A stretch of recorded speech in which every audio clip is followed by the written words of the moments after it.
Bonjour et bienvenue entre nous exclusivement sur les ondes de TV Rogers. Je suis Claude Andrea Bonny. Je me ferai un réel plaisir de passer la prochaine heure avec vous. Aujourd'hui à l'émission, on a une émission très chargée. On va parler avec Roxane Bélanger, notre orthophoniste. Avec elle, on va parler du bilinguisme chez les jeunes enfants et comment essayer de développer le langage chez ces jeunes enfants quand les parents sont bilingues, bien évidemment. On va aussi démystifier le syndrome de la mauvaise mère, avec l'odeur Linta Cola.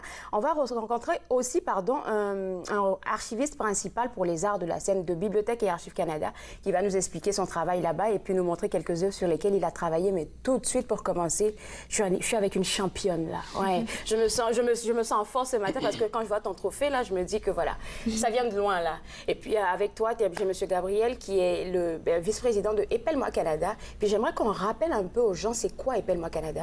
Oui, Épelle-moi Canada, c'est un fleuron de la francophonie canadienne et même mondiale.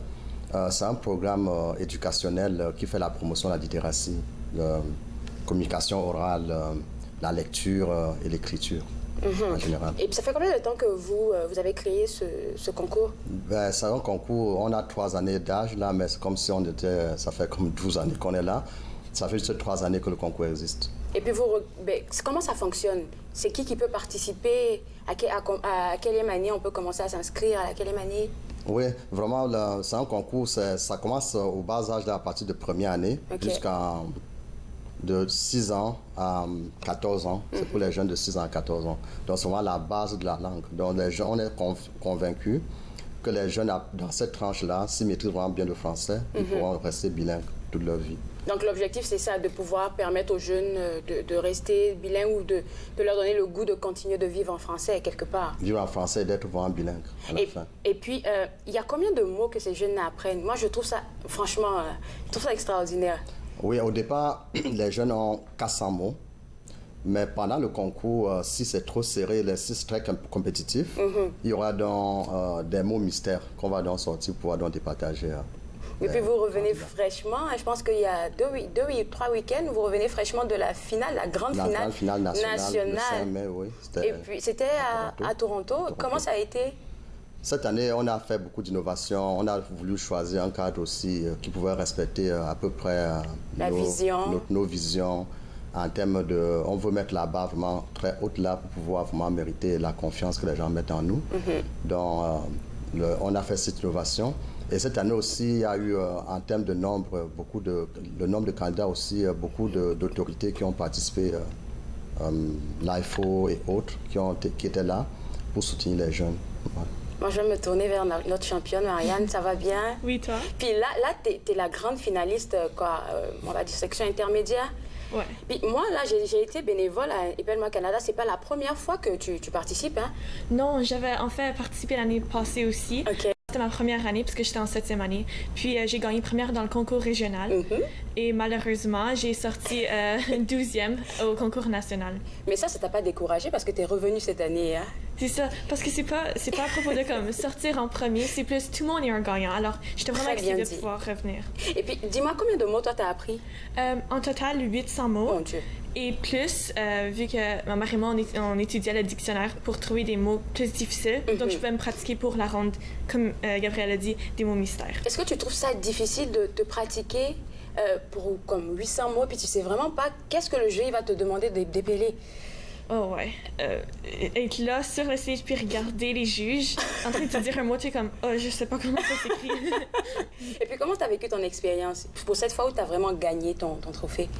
Je me sens bien, je me sens fière, puis j'espère que ça va pouvoir motiver d'autres gens des mêmes intérêts que moi ou qui aiment lire ou même appeler des mots juste à venir rejoindre cette compétition. Parce que ce que je sais aussi, c'est qu'il y a des amis à vous qui participent pas aux compétitions, mais qui viennent souvent aux pratiques, mais finalement qui se lancent pas tout simplement parce qu'ils ont peur. Comment toi, t'arrives à gérer ta peur? Ton stress, parce que c'est stressant, là. Ouais, j'ai transformé ce stress en bonne attitude. Comment ça? Explique-nous ça. Alors, c'est plus comme ma mère qui me répétait à chaque jour, comme avant de pratiquer, dire c'est correct, c'est pas grave, tu te concentres, tu fais de ton mieux et c'est ça qui compte. Alors je pense que ça devrait être un message pour tout le monde. Donc, même si tu as la misère, Et si tu fais ton mieux, c'est tout ce qui compte. Puis là, c'est, t'as eu le trophée. Tu te sens encouragée à aller parler à tes amis, peut-être pour les inviter à participer, ouais? Ah oui, bien sûr. Hein? Mais moi, je te souhaite bonne chance. Peut-être que l'année prochaine encore, peut-être que tu vas être parmi les membres du jury parce que c'est quelque chose qui arrive très souvent. Alors, bonne chance à toi. Et puis, il nous reste juste 30 secondes. Est-ce qu'on pourrait vous rejoindre quelque part pour avoir des infos sur votre groupe? Oui, en principe, on est vraiment très connectés là, sur Internet. On a un site Internet, on est sur Facebook, on est sur Twitter, on est sur Instagram. On a vraiment toute une équipe de communication qui veille à pouvoir donc faire le maximum de pub pour l'organisme. C'est pour ça qu'on devient vraiment très gros. On compte bientôt prendre tout le Canada et pourquoi pas tout le monde aussi. C'est bien ça. Mais bonne chance à vous. Merci encore d'être passé sur le plateau. Merci. Et vous, je vous demande de rester avec moi parce que juste après la pause, on va parler avec Roxane Bélanger de Bilinguis chez les jeunes enfants. Vous regardez Entre nous exclusivement sur les ondes de TV Rogers.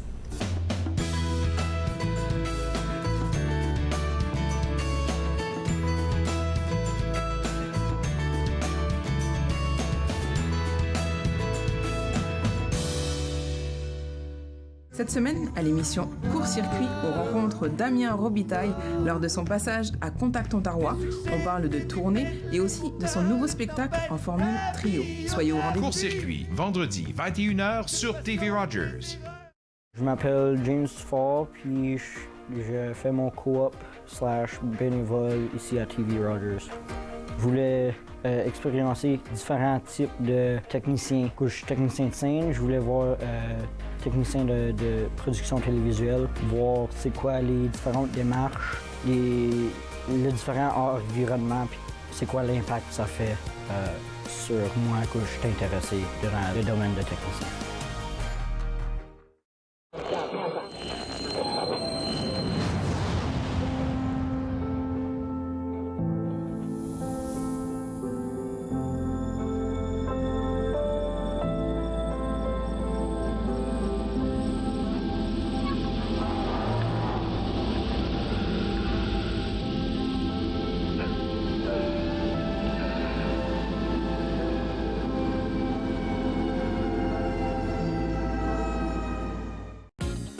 Cette semaine, à Nathan parle, on explore la santé des yeux des enfants et des adultes avec Lynn Duchesne, un nouveau décor chez Superpassion et un code vestimentaire avec Sophie.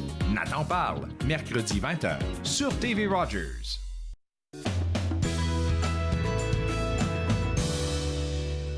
De retour à Entre nous, exclusivement sur les ondes de TV Rogers, je suis avec Roxane Bélanger et on parle de bilinguisme chez les jeunes enfants. Parce qu'il y a plein de mythes qui entourent ce thème, hein? Exactement. Oui. Alors, nous, il y a quelques années déjà, on a fait une grande campagne de publicité qui était parler à votre enfant dans votre langue maternelle. Nous voulions encourager les familles de la région d'Ottawa et du comté de Renfrew d'utiliser leur langue maternelle, que ce soit l'anglais ou le français ou une autre langue, parce que dans Ottawa, particulièrement, on a une riche communauté multiculturelle. Alors, on voulait un peu aller encourager les familles d'utiliser leur langue maternelle avec leurs enfants. OK. Mais pour les enfants qui commencent à évoluer, à apprendre à parler, parler plusieurs langues ou 2 langues à la fois, tu trouves pas ça difficile? Bien, ce qui est important de se rappeler, c'est qu'à travers le monde, nous, le Canada, on est quand même un pays assez jeune, mais si on regarde en Europe, on voit que les gens parlent plus d'une langue et différents dialectes. Et à travers le monde, les enfants apprennent à parler plus d'une langue. En fait, ce qu'on sait au niveau des recherches, c'est quand un enfant naît, il naît international. Il est capable de faire la distinction de tous les sons qui font les différentes langues. Et au fur et à mesure qu'il est exposé à 1, 2 ou 3 langues, il retient, catégorise les sons qui font partie de ces langues maternelles-là. Puis ça se fait avant l'âge de 1 an. Quoi? Oui. Alors, d'où l'importance d'exposer nos enfants à plus d'une langue, peut-être très tôt. Alors, souvent, ce qu'on va parler, c'est de langue maternelle et de langue seconde. La langue maternelle, c'est la langue à laquelle on est exposé avant l'âge de 3 ans. Depuis la naissance, c'est la langue qui va nous paraître le plus facile pour nous au niveau de la communication. Puis la langue seconde, c'est la langue qu'on apprend après avoir acquis une première langue, souvent après l'âge de 3 ans ou plus tard. Et il va y avoir des enfants qui vont être bilingues très tôt. Alors, il va y avoir un bilinguisme simultané. Ils sont exposés à 2 langues dès la naissance. Ou il va y avoir un bilinguisme séquentiel. On apprend une langue à la maison et on apprend une deuxième langue soit à la garderie, à l'école, ou toi et moi, plus tard à l'âge adulte. Puis un autre genre de bilinguisme que tu as mentionné, là, le bilinguisme simultané puis séquentiel et langue seconde. OK, là, on vient de passer au travers, là, rapidement. Je n'avais pas suivi le fil, mais parce que moi, j'ai en tête que quand... Prenons un cas typique des parents. Ils sont bilingues. Comme un père, il est anglais, la mère est française. Comment l'enfant évolue dans ça? Parce que tu as dit que s'il est exposé avant 1 an, tu as dit, il est capable. Il est capable. Alors, nous, ce qu'on dit aux parents, c'est parler la langue qui est le plus confortable pour vous ou qui est plus accessible pour vous. Comme ça, vous allez avoir accès à du vocabulaire varié, des phrases variées, qui sont grammaticalement bien construites. Et ça va vous permettre aussi d'aller chercher vos souvenirs d'enfance, vos chansons, vos histoires qui vont venir naturellement quand vous êtes en train de communiquer, jaser, jouer avec les enfants. Alors, la première chose, c'est d'utiliser la langue dans laquelle on se sent le plus confortable à communiquer. Par la suite, c'est la constance. Alors, où est la fréquence d'exposition à chacune des langues? Dans une famille bilingue, souvent, l'approche qu'on va prôner, c'est un parent, une langue. Alors, si moi, je parle l'arabe et mon mari parle l'anglais, moi, je vais toujours parler l'arabe à mon enfant. Papa parle anglais à notre enfant. Et entre nous deux, on peut se parler en anglais. Mais parce que c'est constant, parce que c'est répété, l'enfant va mieux comprendre les règles associées. Tu es vraiment en train de casser un gros mythe, je ne vais pas dire de société, mais c'est toujours pensé que l'enfant sera vraiment comme perdu. Oui, et ça, c'est un autre mythe, c'est ça. Alors, souvent, c'est qu'on pense que d'être exposé à 2 langues va causer de la confusion, et ça ne l'est pas. Oui. OK. Oui, et ça ne l'est pas. Ça fait partie... Le cerveau d'un enfant, surtout chez un jeune enfant, est vraiment biologiquement formé pour faire des nouvelles connexions, pour se développer, pour être stimulé. Alors, l'exposition en 2 langues ne va pas causer de retard de langage et il n'en sera pas plus mal. Ce qui va peut-être arriver avec le temps, c'est qu'une langue va devenir dominante. Et ça c'est souvent là, un deuxième mythe. C'est peut-être parce que la personne qui communique reste plus longtemps? Oui, ça peut être ça. Okay. Alors, par exemple, si moi, je suis à la maison avec mon enfant et je parle français, sa langue maternelle va être le français et l'anglais, mais sa langue dominante va être le français parce que la plupart du temps de la journée, 90%, on se parle en français. Et le restant du temps, c'est en anglais. Mais peut-être qu'il va aller à l'école, mon enfant va aller à l'école en anglais, par exemple, ou dans une autre langue. Et là, à ce moment-là, au fur et à mesure que ça se développe, son exposition va être plus grande et sa langue dominante va peut-être changer. Alors ça, c'est tout à fait normal. Et ce qu'on dit aux parents, c'est de continuer à utiliser votre langue maternelle à la maison. La constance. Oui, pour ne pas perdre notre langue maternelle, pour ne pas perdre aussi toute l'identité culturelle qui vient avec la langue. Parce que souvent, les parents se laissent un peu influencer. Imaginons, comme tu as pris ton cas tantôt, l'enfant, il part à l'école, il parle anglais. Mais quand il revient à la maison, instinctivement, il va recommencer à parler peut-être anglais à maman ou à papa qui parle français. C'est ça. Et dans ce temps-là, ce qu'on dit aux parents, la suggestion la plus facile, c'est au lieu de le réprimander, faites juste lui répondre en français, puis lui dire « Ah, viens à la maison, on parle français », puis on continue à parler en français. Alors, on le reprend en lui donnant une réponse en français au lieu de répondre en anglais, et puis on continue, puis on essaie de vraiment lui donner différents moments pour l'utiliser.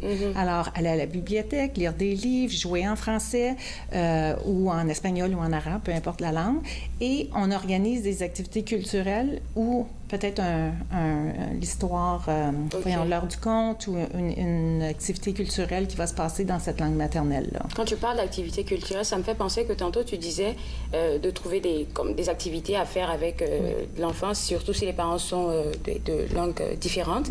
Est-ce que tu penses qu'on devait préconiser des moments seul à seul ou même dans le même environnement? Ça peut être seul à seul, ça peut être en famille, ça peut être en famille étendue, ou ça peut être des activités culturelles, par exemple...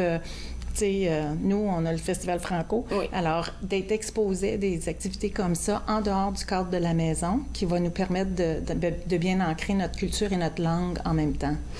D'accord. Et vous, à Premier Mot là-bas, vous avez des outils, vous avez plein de stratégies que vous offrez au monde. Et puis, je pense que je vais garder ça pour après la publicité. Oui? Oui.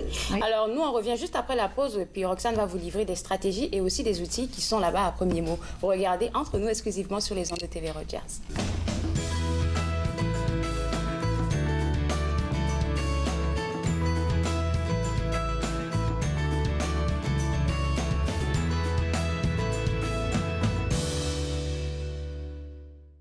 Je pars au gré du vent, au bord de l'océan. Ça fait si longtemps que j'en rêve. Frenchie des Françaises, Frenchie des Françaises, Frenchie des Françaises, Frenchie des Françaises.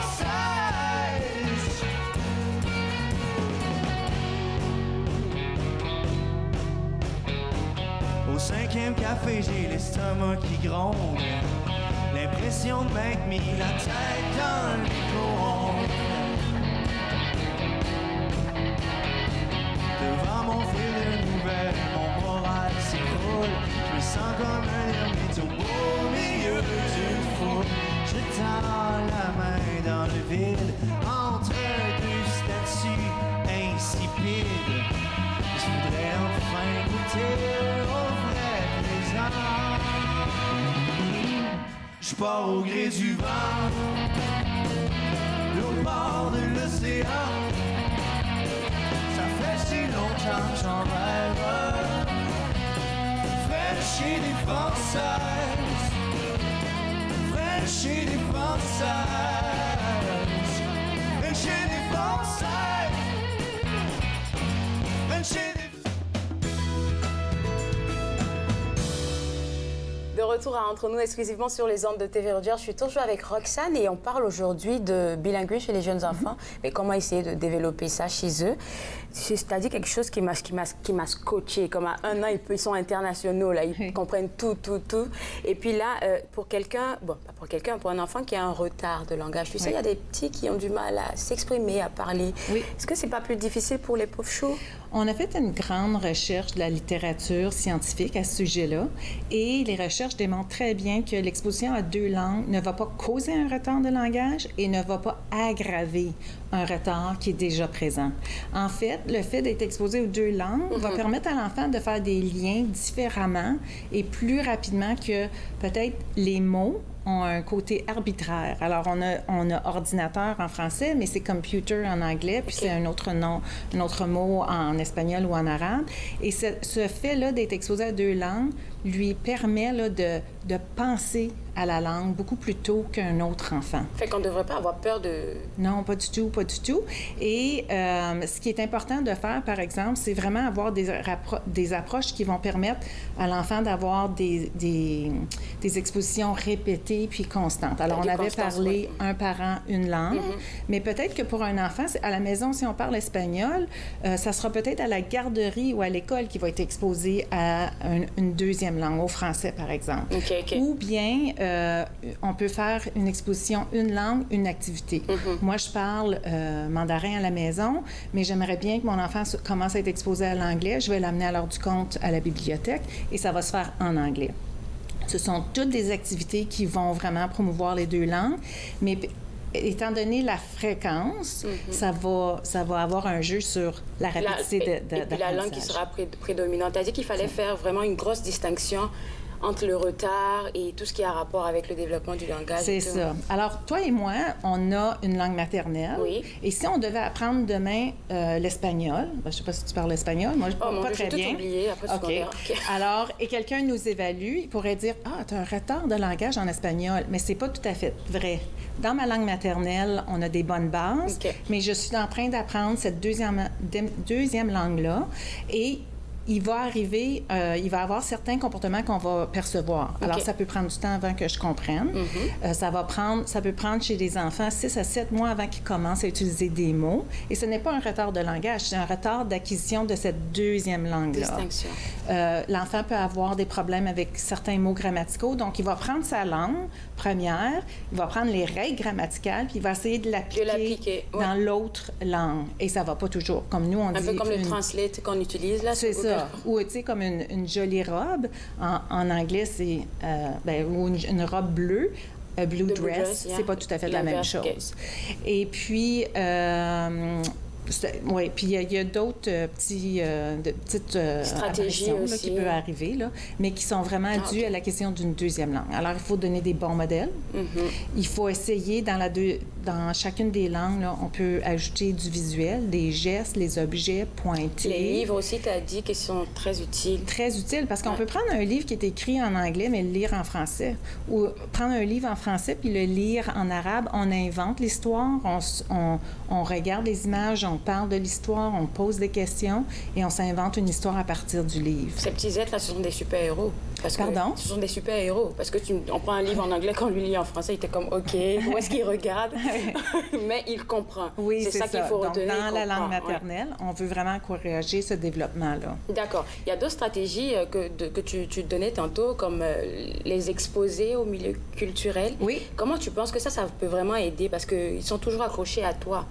Ou ils entendent, le fait d'entendre des sons aux alentours, ça aide aussi? Oui, bien, ce qu'ils voient, c'est que d'autres personnes, comme eux, qui utilisent leur langue maternelle. Et ça vient renforcer l'identité culturelle, mais aussi l'identité de la langue. Et en plus, c'est qu'on obtient différents modèles de langage par différentes personnes. Alors, tout ça, toutes ces activités-là, ces expériences-là viennent vraiment ancrer le langage. Et c'est répété. Et c'est répété, oui. Si c'est répété, parce que si c'est pas répété, on le fait juste une fois, bien, ça va pas vraiment rester. Tu as parlé de constance. Ceci étant dit, si un enfant présente un retard de langage dans sa première langue, peu importe la langue, il faut consulter. Ah oui, ça, on le dit tout le temps. Oui, il faut consulter, peu importe la langue. Et à premier mot, nous, on offre des services pour les enfants à 0-5 ans, pour la région d'Ottawa et le comté de Renfrew.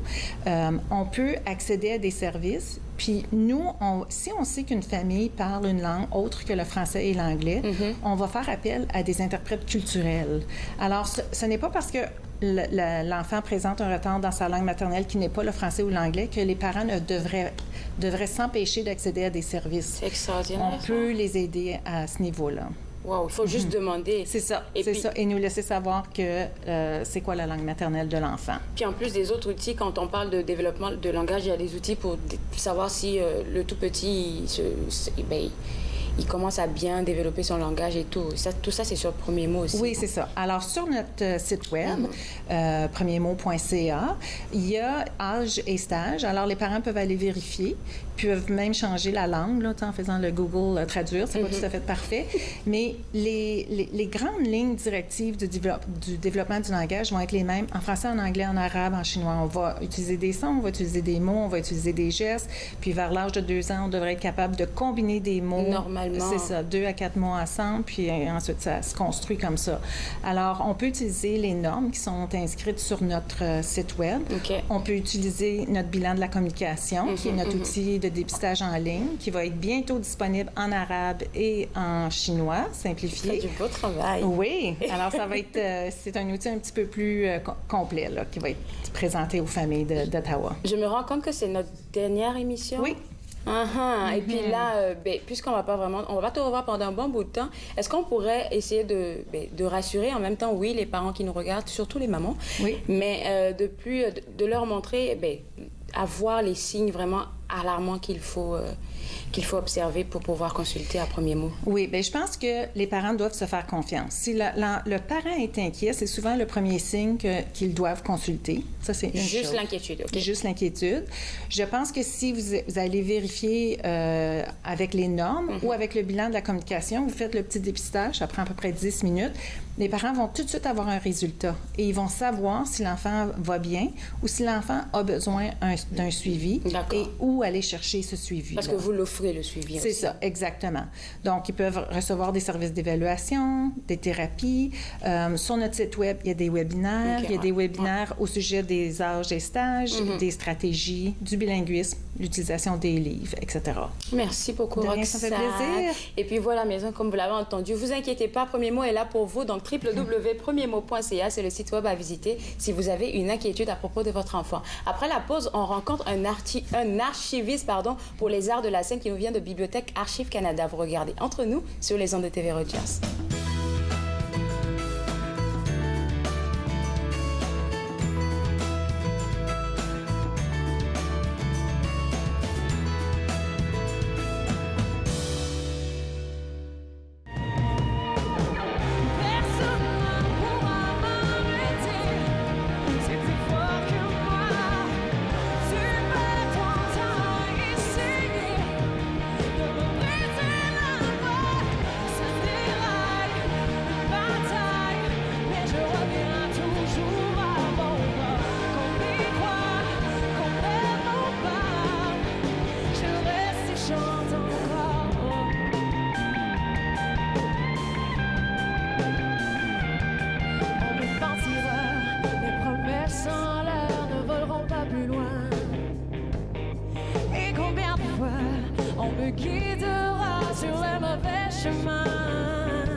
De retour à Entre nous, exclusivement sur les ondes de TV Rogers. Je suis maintenant avec un archiviste pour les arts de la scène de Bibliothèque Archives Canada. Et puis, je veux juste déjà commencer par demander, quand on parle d'archives de la scène, vous faites allusion à quoi? On fait allusion aux arts du spectacle, ou ça s'appelle également les arts vivants. Donc, ça comprend le théâtre, la danse, le ballet, le mime, le cirque, oui, tout ça. Ça comprend également le burlesque, les variétés. Mais en fin de compte, tous les spectacles se donnent sur scène ou dans la rue également, que ce soit amateur ou professionnel. À l'exception, je dirais peut-être de la musique, parce qu'on a des spécialistes qui s'occupent de la musique. Ça aussi à Bibliothèque et Archives Canada. Effectivement. Ah, OK, d'accord. Ouais. Alors, en tant qu'archiviste, archiviste principal, en plus des arts de la scène, c'est quoi votre rôle? Mon rôle, un peu comme les autres archivistes, mais mon rôle, c'est de faire l'acquisition de fonds d'archives provenant d'artistes, d'artisans des arts de la scène, comme on a mentionné, soit du théâtre, de danse, que ce soit des individus ou des compagnies. Ça pourrait être une compagnie de danse, par exemple. Donc, on fait l'acquisition de ces fonds-là pour les préserver, pour que les gens, plus tard, puissent faire des recherches. Quand ils viennent sur place ou sont numérisés, ils ont à aller sur le site et ils peuvent voir des documents liés à nos acquisitions. Donc, une fois que l'acquisition est faite, ça arrive dans des boîtes.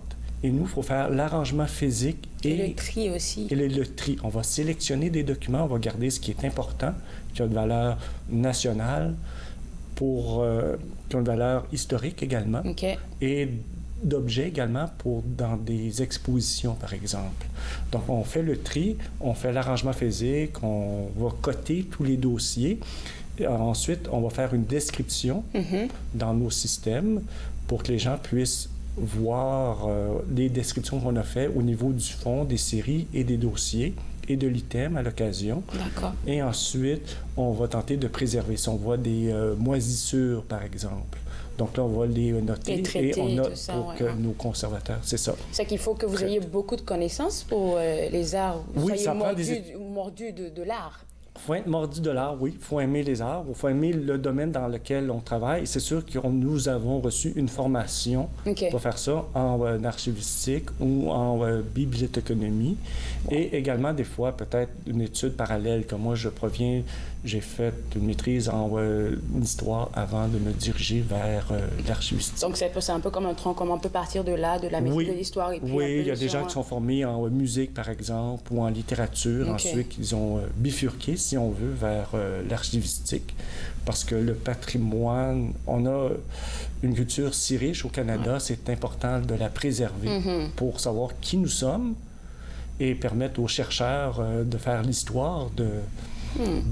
Mettons, pour les arts de la scène... Par exemple, dans le cas de l'art, oui. Dans le cas de l'art, de faire l'histoire de la danse, du théâtre ou d'un artiste en tant que tel. Est-ce que... Je veux juste revenir sur l'acquisition. Comment ça se fait? C'est quoi comme processus? L'acquisition. Soit qu'un artiste nous communique avec nous. OK. À un moment donné, j'ai des documents donnés, je suis rendu assez âgé, je ne sais pas trop quoi faire avec ça. Soit qu'ils ont entendu parler de nous, donc ils vont communiquer avec nous, ou des fois, il y a des occasions où on peut les rencontrer. Donc, nous avons participé il y a quelques années à une réception, un cocktail pour les prix du GG, du gouverneur général pour les arts de la scène, et on a pu rentrer en contact avec des artistes et on leur a parlé de notre programme. Et là, certaines personnes ne nous connaissaient pas. « Ah, mon Dieu, c'est intéressant. Oui, je vais y songer. Et par la suite, on a eu des acquisitions qui se sont faites suite à ces rencontres-là. C'est ça. Est-ce qu'il y a une sélection qui est faite quand vous avez, par exemple, on va dire 10 soumissions pour l'année ou une sélection qui est faite? Oui, bien, la sélection, il y a une sélection, c'est-à-dire que chaque institution de patrimoine, comme la nôtre, comme ABAC, il y a d'autres institutions aussi, des centres d'archives, de dépôts d'archives. Il y a la BANQ au Québec, il y a les archives d'Ottawa ici, il y a une locale. Donc, mais chaque institution a son mandat. Donc, nous, à Bibliothèque et Archives Canada, on va tenter d'acquérir des fonds d'importance nationale et internationale. D'accord. Si quelqu'un nous rejoint et on dit on n'est pas trop sûr. On n'est pas sûr que ça rencontre les critères de notre mandat. On sait pas, oui, vous êtes important, vous êtes un artiste important, mais vous n'avez pas rayonné au niveau international. On va peut-être aller au niveau régional dans ce cas-là. On va leur suggérer.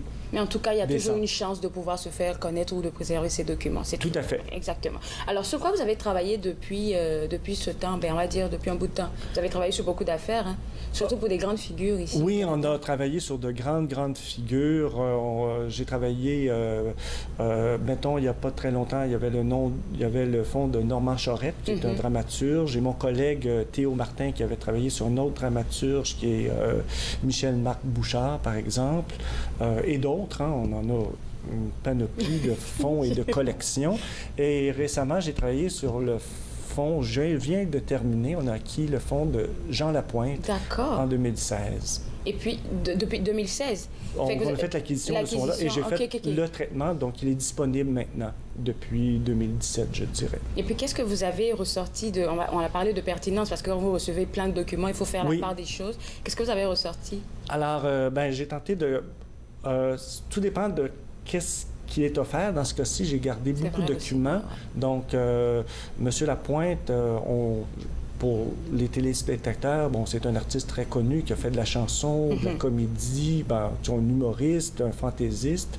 Il a fait du cinéma également. Donc, on a tenté de garder le profil de sa carrière artistique. Il a été aussi sénateur. Donc, on a gardé aussi cette partie-là de sa carrière de sénateur de 2010 à 2015 à peu près. Alors, on tente le but, c'est de garder toutes les activités qu'une personne a pu toutes les faire. Personnalités, parce que ça touche aussi carrière professionnelle, mais personnelle aussi, quelque part. Personnel également. On a quelques documents personnels. Parfois, il y en a beaucoup plus que d'autres. Dans ce cas-ci, il n'y en avait pas beaucoup, mais on en a gardé quelques-uns qui avaient affaire à... Parce que c'est un homme d'affaires également avisé, donc on a gardé quelques témoignages. Mais pour sa vie artistique, je ne sais pas si on peut parler des images images que j'ai apportées. Oui, absolument. Alors, parce que étant un grand... si on revient à l'image précédente, parce qu'on va voir toute sa carrière dans sa longueur. Hein. C'est quelqu'un qui a été actif extrêmement longtemps, qui a commencé dans les années 50. Il a commencé à faire de l'humour un peu seul, mais rapidement, il s'est joint avec Jérôme Lemay pour former les Gérolas. Et avec les Gérolas, ils ont connu un succès monstre. Le groupe le plus comique au Canada, je dirais même au Canada anglais. En tout cas, les Canadiens anglais, je ne sais pas s'ils comprenaient, mais au Canada, c'est un des groupes les plus connus. Et ils ont eu la chance de faire la grosse émission phare de l'époque, qui était le Ed Sullivan Show. Tout le monde, les grandes vedettes ont passé là, Elvis Presley, les Beatles et tant d'autres. Et ils ont été invités à passer au Ed Sullivan Show en 63. Et le document de gauche, c'est une conduite, c'est-à-dire c'est l'ordre des séquences des numéros dans lesquels ils doivent passer. Et les Gérolas sont passés vers la fin au numéro 17 à peu près. Donc c'était c'est le 17e numéro à passer à cette émission. Et puis, vous avez appris plein d'affaires sur lui, parce que là, on rentre dans la vie même de la personne. Hein? Tout à fait. On rentre très profondément. Des fois encore, oui, il y a des fois de la correspondance très, très poignante. En tant que sénateur, il y a des gens qui lui ont écrit, parce qu'on sait qu'il avait été alcoolique, et il a fondé une maison, et beaucoup de gens lui ont écrit à ce sujet-là. Ouais. Donc, des fois, c'est très sensible, donc je dois, étant professionnel, il faut des fois restreindre des dossiers pour un certain temps, pas pour toujours, sinon on ne les garderait pas dans nos fonds, mais du temps au moins du vivant de la personne, on va les restreindre. Et puis essayer de préserver ce tout petit peu privé qu'il a là. Oui, des fois, c'est pas tant pour lui, mais pour un tiers. Quelqu'un qui a écrit à M. Lapointe, « Ah, j'ai été alcoolique depuis 20 ans, mais je me suis soigné. » Je ne sais pas si la personne est toujours sobre ou pas, est encore en vie, donc on va restreindre ces documents-là. Qu'est-ce qu'on voit actuellement? Là, on voit la deuxième partie de sa carrière. Donc, on avait des Gérolas dans la première. Dans cette série-là, c'est lorsqu'il s'est séparé de Jérôme Lemay en 1974. Il a commencé une carrière solo de chanteur. Il a fait beaucoup d'albums photos, d'albums de disques. Il a aussi fait de la télévision. On le voit ici dans l'émission, dans la série de Duplessis. Donc, il a interprété d'une façon magistrale le premier ministre Maurice Duplessis. Et il est aux côtés d'un autre grand acteur dans la série qui faisait le docteur Hamel. Ce qui est intéressant aussi, c'est là qu'on voit qu'il y a des recoupements dans nos fonds. Celui qui a écrit les textes de cette émission-là, c'est Denis Arcand, le grand cinéaste. Nous avons fait l'acquisition du fonds il n'y a pas longtemps de Denis Arcand. Donc, il y a des recoupages qui se font également. Fait que ça peut créer même une autre sorte de fonds. Là, c'est un autre fonds tout à fait séparé. C'est pas ensemble, c'est deux fonds séparés. Il va y avoir le fonds Jean Lapointe et le fonds Denis Arcand, mais il pourrait y avoir des documents de Denis Arcand sur la série Duplessis, par exemple. C'est de même la recherche va se faire, on va tout conjointement, c'est ça. Puis actuellement, vous travaillez sur quoi? Parce que ça, c'est déjà terminé avec M. Lapointe. Oui. Actuellement, vous travaillez sur quoi? Je travaille sur le fonds Au Vertigo. Donc, c'était la dernière série d'images que j'avais. Exactement, voilà, c'est ça. Donc, c'est une compagnie de danse qui a été fondée par Madame Lorrain, qui avait dansé. Danse contemporaine. Un très grand groupe là, à la hauteur de La La La Human Step et d'autres grandes compagnies de danse. Ils sont un peu connus internationalement, je pense. Ils sont connus, tout à fait, oui. J'ai des dossiers extraordinaires, j'ai des programmes, j'ai des affiches, j'ai des affichettes, toutes les conduites, les plans techniques de régie, des plans d'éclairage, des spectacles qu'ils ont donnés à travers le monde, que ce soit en Europe, en Amérique du Sud, en Asie. Ils ont été partout. Et c'est fantastique de traiter un fonds comme ça. Ça, c'est pas encore terminé, ce fonds? Non, c'est ça. Je suis en train de traiter ce fonds-là. Donc, je suis dans la partie plus artistique en ce moment. D'accord. Il va y avoir des documents audiovisuels, soit de captation de leur... De répétition. De répétition ça, également. Également, peut-être, du produit final, du spectacle. Il va y avoir la partie administrative qui va venir plus tard, là, tout ce qui est la paperasse, aspect financier. Puisque vous l'avez mentionné au début, tout le monde a accès à voir les documents que vous avez terminés.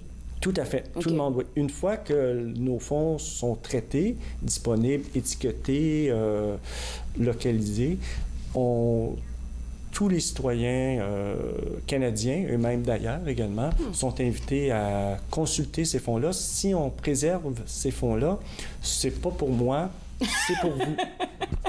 C'est très bien dit. Donc, on fait ça pour la mémoire du Canada également, mais on sait qu'il y a des chercheurs qui s'intéressent. Si on veut connaître notre passé, il faut aller si on veut connaître même notre présent, comprendre notre présent, il faut fouiller le passé. Exactement.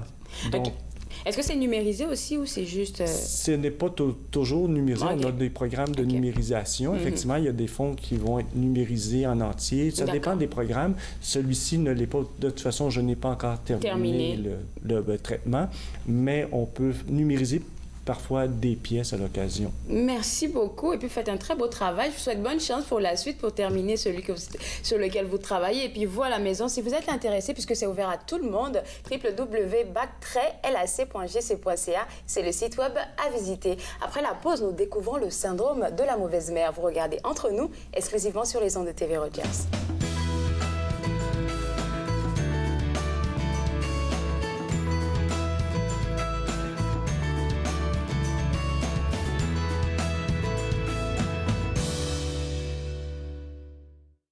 Je n'ai rien dit, cela par coutume. Je n'ai rien écrit, l'histoire se résume aux souvenirs de nos soirées intimes. Le cœur battant encore plus fort au tempo de ma plume. Essayez d'écrire sur nous, la page est vierge. Gribouillé sur tellement d'heures que les marges sont pleines. T'as réussi à prendre mon seul atout. Dorénavant, mon style souffre de pudeur, il peine. Tu l'entendras, du moins je présume. L'hésitation noyée par le volume. J'ai fait l'erreur de croire en nous, le nous intemporel. Mais reste que quand je ferme les yeux, je pense encore à elle. Erreur et lapsus, obtus et confus de cette peur préconçue. Mais lapsus me consume. Erreur et lapsus, obtus et confus de cette peur préconçue. Mais lapsus me consume. Parti solo mettre le feu dans le château de cartes, je t'ai menti, mais pas qu'un peu. L'histoire bien ficelée tenait toutefois par un cheveu. Une fois cela compris, dorénavant c'est sauf qui peut. Perdu, j'ai ce cheveu sur le bout de la langue. Conçu, un jeu de mots et qu'à cela ne tienne. Confus, à ton insu, mes remords y tanguent. Connu, la vérité est plutôt draconienne. Ah, j'ai ton parfum coincé dans la gorge comme un effet boomerang. Des regrets j'en regorge, mon ego que j'égorge. Pour toi je l'assassine, je garde encore mon yin. Mais t'es parti avec mon yang, parti sur un coup de bain. Ton coup de feu j'ai pris en plein cœur comme une balle. Encore coincé dans la toile, tout ce que je n'ai pas dit. Et enfin je l'ai écrit, mais cela par coutume, si à toi je... De retour à Entre nous, exclusivement sur les ondes de TV Rogers. Je suis maintenant avec l'auteure Linda Collin qui a écrit un livre. J'aime bien le titre, je vais le lire. Le syndrome de la mauvaise mère, point d'interrogation, qui est une question plus pour moi. Ça, c'est une affirmation, ça. Absolument. Alors, on a fait du chemin. Pourquoi vous avez choisi ce sujet? Parce que quand j'ai écrit mon premier livre en 2013, qui est sur le TDAH, j'ai eu des commentaires sur le livre et j'ai eu, pendant les conférences, il y a eu beaucoup de gens qui m'ont approché, des mères principalement, mais aussi des pères, pour me dire, ils m'ont montré qu'ils ressentaient de la culpabilité, ils ne se sentaient pas nécessairement une bonne mère quand ils appliquaient une discipline avec l'enfant. Et surtout s'ils n'avaient pas de bons résultats. Je suis passée par là parce que j'ai eu 2 enfants TDAH, dont un qui a pris une tangente que, je dois respecter, mais que j'aurais préféré qu'il soit autre. Alors, je sais ce que c'est, la culpabilité. Je sais ce que c'est de se sentir une mauvaise mère. Alors, je me suis dit, le cheminement que moi j'ai fait, ce que j'ai découvert, qui est une approche, qui est une philosophie qui est spirituelle, ce n'est pas religieux, il ne faut pas en avoir peur, parce qu'on n'est pas qu'un corps, on est aussi un esprit, oui. On a une conscience. Alors, j'ai fait beaucoup de recherches, j'ai fait du travail sur moi-même, mais ce que j'ai découvert, je le partage avec les gens, parce que je trouve important de revenir à la base, pour ne pas se sentir une mauvaise mère. Donc, le syndrome vraiment de la mauvaise mère, vous le définissez comme le fait de se sentir mal, ou être impuissant face à ce que l'autre vit, l'enfant? De ne pas être certaine d'avoir posé le bon geste avec notre enfant, de ne pas être certaine de l'avoir bien guidé. Mais on reste toujours, on se donne le droit à l'erreur, c'est certain. Mais je pense qu'il faut retourner à la base pour évacuer ce stress-là de ne pas avoir fait la bonne chose avec notre enfant. Quand vous parlez de retourner à la base, c'est quoi en fait? Retour à la base, c'est de pouvoir répondre à 3 questions fondamentales. Moi, je trouve fondamentales, c'est qui je suis. En tant que maman? En tant qu'être humain, en tant qu'espèce, en tant qu'esprit sur Terre. Qui je suis, d'où est-ce que je viens. C'est là que ça devient un petit peu plus spirituel. Et quel est mon rôle sur Terre en tant qu'être humain. Alors, c'est évidemment, l'éducation de l'enfant en fait partie, mais ça touche tous les secteurs de la vie. Et c'est ça que j'ai trouvé fantastique dans ce que j'ai trouvé, comme cette philosophie-là que j'ai trouvée. Je ne l'ai pas inventée. Je ne l'ai pas inventée. Alors, c'est ce que j'ai trouvé ça extraordinaire. Ça s'applique quand on a cette base-là, quand on a répondu à ces questions-là. Mon Dieu, que c'est facile. On n'a plus de doute. Est-ce que c'est pas ça qu'on souhaite, tout le monde, ne plus avoir de doute? Pas juste dans l'éducation des enfants, dans tout. On n'a plus de doute parce qu'on a comme des balises. On est comme sur une autoroute. Vous savez, les lignes blanches et jaunes sur l'autoroute, on ne les voit plus maintenant, mais ça nous guide dans notre voie. Ça nous fait respecter la voie de l'autre. Et l'autre aussi respecte la nôtre. Vous allez me dire, il y a des accidents. Là, oui, il y a encore des accidents. Mais c'est fantastique parce que ça nous donne des balises. Alors, on sait où on s'en va. J'aime bien les 3 questions et cette approche. Pourquoi? Parce que, quelque part, j'ai lu qu'on ne donne que ce qu'on a.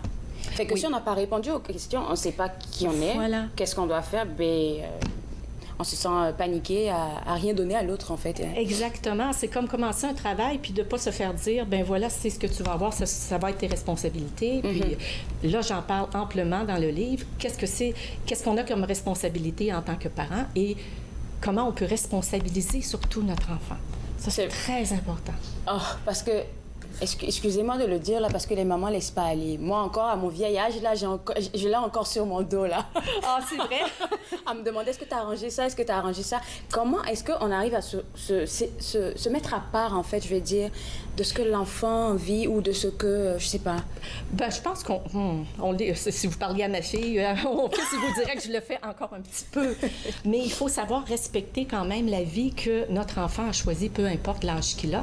Comment on fait ça? C'est que on est venu ici pour responsabiliser nos enfants, pour l'amener le plus tôt possible vers l'autonomie. Puis quand je dis le plus tôt possible, c'est dès le plus jeune âge, l'autonomie.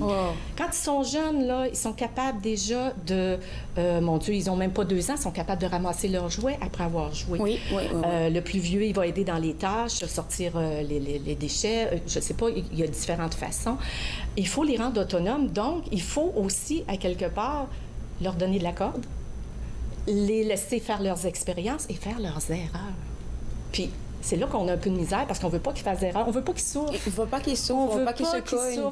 Mais c'est souvent l'expérience qu'ils vont souffrir, c'est ça qui va les faire grandir. Puis, on leur enlève leur expérience et je trouve ça terrible. Moi, ce que je trouve difficile, ce que j'entends, puis les familles d'aujourd'hui, c'est qu'on laisse pas l'enfant respirer. On le met dans des activités. Il est à l'école, ensuite dans des activités. Il n'y a même pas 1 heure pour lui par jour, pour souffler et pour développer sa créativité et pour apprendre de ses jeux. On l'encadre trop, c'est obsessionnel. Alors moi, je trouve ça dommage parce que l'enfant ne peut pas développer sa créativité par lui-même, je parle. Il ne peut pas être aussi autonome, je trouve. J'aime tellement ce que vous dites là parce que dernièrement, ma cousine à moi, qui a un fils de 3 ans bientôt, elle est tout le temps en train de lui faire même quand il est seul en train de regarder la télé, toujours en train de faire « Oh bébé », et puis il a dit « Maman, laisse-moi à 3 ans », et puis elle s'est vraiment sentie frustrée, blessée, mais j'ai dit « Peut-être que c'est ça qu'il a besoin ». Oui, bien, il a besoin d'autonomie. Parce que comme on l'a dit tantôt, comme vous l'avez de dire tantôt, il faut le laisser aller avoir son coin à lui pour qu'il puisse s'explorer lui-même. Absolument. Absolument. Et puis ça, je pense que c'est quelque chose que les nouvelles mamans devraient apprendre. Parce que ça s'apprend pas. Hein. On est enceinte, on attend le bébé, on est content, on prépare les affaires. Il est là, on veut tout de suite le couvrir comme une poule tout le temps. Oui, absolument. Puis, on dirait que le parent, paradoxalement, il est toujours après l'enfant, mais il a de la difficulté à appliquer une discipline qui est ferme. Parce que il faut aussi donner des balises à cet enfant-là, puis il faut lui dire quand c'est pas bon. Je suis sûre que je n'arriverai pas, moi. Ah, bien, c'est avec la philosophie que je vous dis, vous ne pouvez pas passer à côté. Si vous adhérez à cette philosophie-là, votre responsabilité, c'est de donner à l'enfant ce dont il a besoin. Pas nécessairement ce qu'il veut, pas ce qui lui fait plaisir. On veut lui faire plaisir, puis il y a des exceptions. Oui. Mais quand on garde toujours en tête, je dois faire ce qui est le mieux pour lui parce que c'est un être en évolution et il va un jour faire sa vie. Il faudra que je le laisse aller, mais il faut que je lui donne que je lui montre cette autonomie-là. C'est tout dans le livre. C'est tout ce que je vous explique. Moi, je me disais tout le temps, depuis que je suis toute petite, je dis à mes amis, même actuellement, que si j'ai un enfant, il va dire, maman, tu me saoules. Parce que je vais être après lui. C'est ça l'instinct maternel, là où le fait d'être femme, là, on s'accroche rapidement. Alors, ce livre-là, qu'est-ce que vous avez mis en gros dedans? C'est la philosophie dont je vous parle et que j'applique beaucoup. Je parle aussi énormément de discipline parce que je trouve qu'il y a beaucoup d'enfants rois, malheureusement. Il y a des enfants... Mon Dieu, m'en parlez même pas. À qui on ne sait pas dire non. Non. La première fois qu'ils entendent non, j'ai l'impression que c'est en garderie ou c'est à l'école, puis c'est ce qui fait que ça fait des crises. Oui, ça crie partout. Voilà. Il ne faut pas avoir peur de dire non à un enfant. C'est normal de dire non. C'est normal comme je disais, de mettre des balises et de lui montrer ce qui est bien, mais de le laisser quand même, c'est un paradoxe aussi, c'est de le laisser aussi faire ses expériences jusqu'à un certain point. Comme moi, quand mes enfants étaient jeunes, mes garçons surtout, moi, je les laissais grimper dans les arbres. On a des grands chênes chez nous, des grands érables. Non, je les laissais grimper dans les arbres. Bien, absolument. Mais je leur expliquais avant. On leur explique, écoute, il peut arriver ça. Puis ça se peut... Est-ce qu'on peut pas... mon Dieu, moi, je trouve qu'on apprend bien plus quand on tombe d'un arbre, qu'on se fait mal, qu'est-ce que c'est le danger et jusqu'où on peut aller, que sur les jeux vidéo où on peut recommencer, peser sur le bouton puis recommencer la vie 3-4 fois. On va apprendre bien plus en grimpant dans les arbres, en sachant que, on s'écorche là si on fait pas attention, puis on peut se faire mal si on tombe. Mon Dieu, il faut avoir beaucoup de cran pour faire ça parce que même encore quand tu vas lui expliquer que voilà, tu peux tomber, tu peux te blesser ou tu peux faire des affaires, mais il va pas comprendre, il va le faire et on n'arrive pas à le laisser. Et il faut savoir doser puis être là et pas là en même temps. C'est pas évident. Et comme je vous dis, c'est très bien expliqué dans le livre. Là, peut-être plus qu'on n'a pas le temps d'en parler énormément aujourd'hui. Je trouve ça dommage. Mais on a encore un tout petit peu de temps là. J'aime bien le thème où est-ce que vous évoquez le fait d'acheter de la paix. Oui. Comment on achète la paix? On achète la paix quand on donne à l'enfant ce qu'il demande. Quand c'est pas nécessairement ce qui est bien pour lui. Là, on achète la paix. Moi, je fais le parallèle. C'est comme quand vous arrivez à une lumière rouge, puis que vous ne voulez pas la prendre, la lumière rouge. Alors, vous prenez un détour pour pas prendre cette lumière rouge. Finalement, ça vous a pris 2 fois plus de temps. Puis vous perdez ce détour-là. Moi, je vois ça comme ça quand on choisit de donner à l'enfant ce qu'il veut pour avoir la paix, pour pas qu'il nous achale avec ses demandes. Je trouve qu'on le regrette après. parce qu'on n'a pas fait la bonne chose. Il faut prendre le temps de dire non. Puis un truc que je donne, c'est que souvent les enfants viennent vous voir quand vous êtes occupé pour vous faire une demande. Oh, mon Dieu. Surtout les plus jeunes, là, j'ai l'impression que c'est de la manipulation, en fait. Oui, ils manipulent. Il ne faut pas avoir peur de dire qu'ils manipulent les enfants. C'est pas méchant. Ils ne le font pas méchamment comme les adultes, mais ils vont le faire parce qu'ils savent que c'est là qu'ils vont avoir un gain. Si je fais ça, si je pleure, elle va m'écouter, elle va me donner. Oui. C'est pas méchant, c'est juste un réflexe normal, mais il faut couper court à cette manipulation-là. Sinon, c'est comme un enfant qui veut pas dormir le soir. Si on l'écoute tout le temps, puis on va le chercher, puis on le prend dans nos bras, il dormira pas, là. Il fera pas ses nuits avant 5 ans, 6 ans, 7 ans. À un moment donné, il faut couper court. Puis c'est pas d'être méchant, c'est juste de lui apprendre l'autonomie, par lui-même, de se gérer. C'est tout. Il y a des personnes qui ont ça dès les premiers instants. J'ai quelqu'un qui a eu un bébé. Puis chez nous, dans ma culture, tout le monde vient voir le bébé, comme un peu partout. Oui. Puis tout le monde veut prendre le bébé, mais elle était comme non. Dans quelques 2-3 mois, je repars au travail. Je veux pas que mon enfant, il soit habitué aux mains. Fait que laissez-le dans le berceau, là. Pour pas qu'il s'habitue aux mains, parce qu'après, c'est un peu de la manipulation. Dès que tu le déposes, il pleure, tu es obligé de le prendre. Dès que tu le déposes, il pleure, tu es obligé de le reprendre. Bon, ça, surtout par rapport aux nouvelles mamans. C'est pour ça que je posais la question tantôt. C'est quelque chose que les nouvelles mamans devraient apprendre. Puis, quand on parle de stratégie, là, vous pouvez donner juste deux ou trois, quelque chose que vous mentionnez dans le livre pour ces mamans qui se sentent coupables. Un exemple, justement, j'allais vous dire, quand l'enfant vous approche pour vous demander quelque chose, il attend toujours, évidemment, que quand c'est une question primordiale pour lui, il veut absolument l'obtenir. Il va attendre que vous soyez occupé au téléphone, que vous soyez en conversation avec un ami, peu importe. Il va venir vous poser la question. Alors, on n'est pas obligé de répondre tout de suite. Moi, là, ça, c'est un truc. On dirait, on s'oblige à répondre. On prend toujours du recul. Okay. Presque toujours. Alors, vous dites à l'enfant, c'est important ce que tu me demandes. T'es important, toi aussi. Mais là, je suis occupée. Puis ça lui apprend à attendre son tour. Ouais. Je suis occupée, mais je te promets que je vais réfléchir à ce que tu me demandes, puis je vais te revenir. Mais évidemment, il en reste pas là, l'enfant. C'est sûr. Là, il va pleurer, il va chigner, il va dire, c'est pas juste. Puis là, moi, je répondais, écoute, mon premier réflexe, moi, là, c'est de te dire non. Aimes-tu mieux que je prenne le temps de réfléchir? Mais là, c'est un oui qui va sortir, oui. Prends le temps de... Voilà.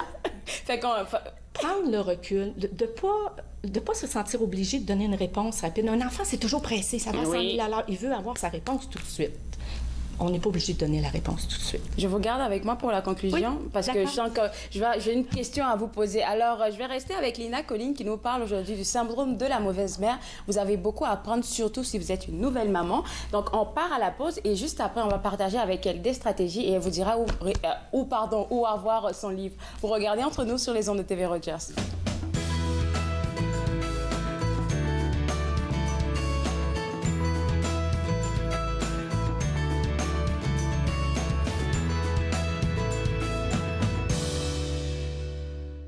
L'événement Porte ouverte Ottawa est de retour les 1er et 2 juin. Ne ratez pas l'occasion de découvrir gratuitement plus de 130 édifices, points d'intérêt et sites parmi les plus intéressants d'Ottawa. Laissez-vous séduire par des lieux ancestraux, plus récents ou très sympas. N'oubliez pas d'apporter votre appareil photo et de participer à notre concours sur Instagram. Une navette gratuite desservira également le centre-ville. Dès le 20 mai, procurez-vous le guide de Porte ouverte Ottawa dans les cafés Bridgehead. Pour de plus amples renseignements, veuillez consulter le site ottawa.ca. Bonjour, à la prochaine émission d'Émergence, je rencontre 2 enseignants, Suzanne Lemieux et Mathieu Goyer, les enseignants de l'école Potte-de-Marais qui nous parlent de leur projet Le Carrefour. Émergence, dimanche, 19h30, sur TV Rogers. Je m'appelle Nathan. J'aime vraiment ça faire du vélo. J'adore aller vite. C'est fun. Quand il fait chaud, j'aime jouer dans les jeux d'eau pour m'arroser. C'est les amputés de gaz qui m'ont donné me protègent. Merci!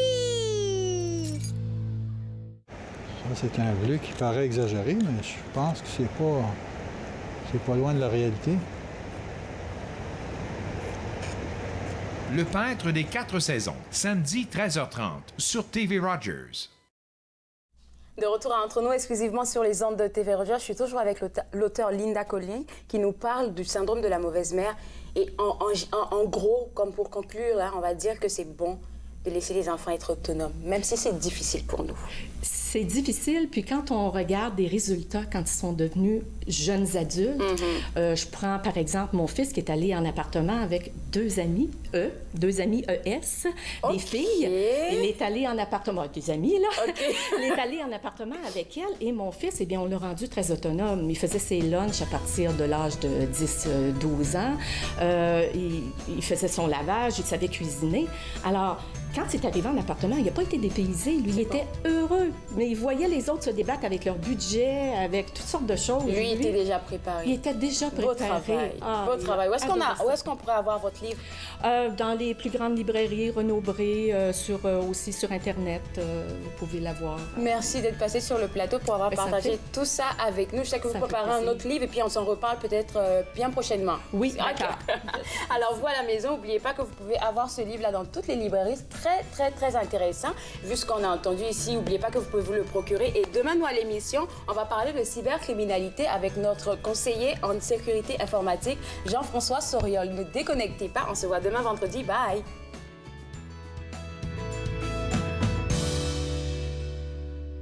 Faites-nous part de vos commentaires en composant le 613-521-2323 par courriel sur Facebook et Twitter.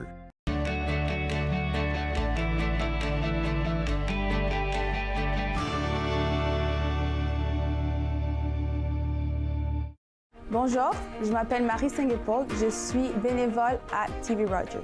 J'ai choisi TV Rogers, c'était un test pour moi parce que je voulais voir si j'étais vraiment à l'aise sur ce milieu de médias. Je trouve que le programme est très bien organisé et c'est bien pour des élèves qui veulent déjà se mettre en avant dans le métier qu'ils veulent faire plus tard. Que tu aimes le milieu de la télévision, tout ce qui est reportage, je pense que c'est le bon endroit pour toi. Ils ont servi pour protéger notre patrie. Plusieurs sont maintenant sans abri. Ils se sont battus pour défendre notre mode de vie. Plusieurs font maintenant face à des luttes bien personnelles. Ils ont répondu à l'appel de notre pays. À notre tour de leur rendre hommage en étant au service de nos collectivités. Aidez-nous à aider les vétérans. Devenez membre de la Légion dès aujourd'hui.